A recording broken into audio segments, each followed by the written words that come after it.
You read this book and you said, I want to do a doc about this.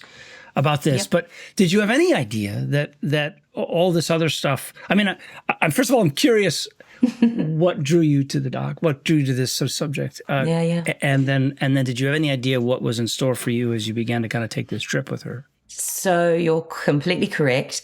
I was handed actually not the book initially, but a review, a very positive review of Terry's memoir, which is called Fastest Things on Wings. And it details her work as you say, a hummingbird rescuer.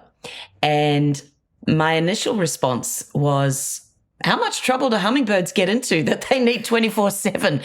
I thought, oh, that's really curious and that's quirky. And what was interesting is the producer, who was the one who handed me the review, Bettina Dalton, and I had worked together 3 years previously on a film called Playing with Sharks. And I hasten to add, I'm actually not what a quote unquote natural history filmmaker.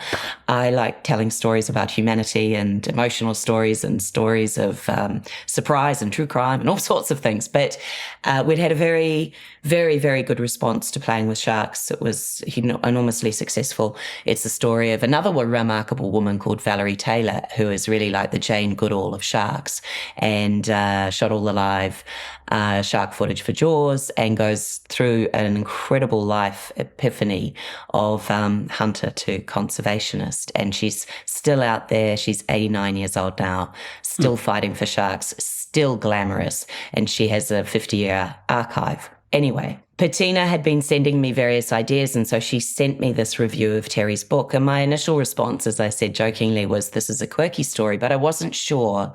Unlike Valerie's story, it didn't have 50 years of archive. It didn't have Steven Spielberg. I thought, is this slight? Is it too little? What is this?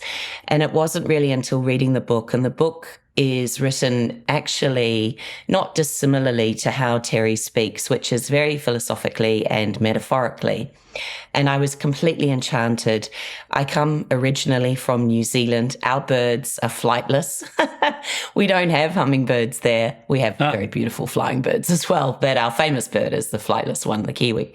And I just thought, wow, this is an extraordinary creature, the smallest birds in the world, set in this remarkable, most storied city in the world, Los Angeles. And I thought, what an amazing juxtaposition, this tiny little connector of humanity, and arguably one of the most diverse, most mythologized cities. And it was a story I'd never seen of Los Angeles. I mean, we've seen Chinatown and La La Land and Mulholland Drive. We've seen all these other stories of LA, but not this lens.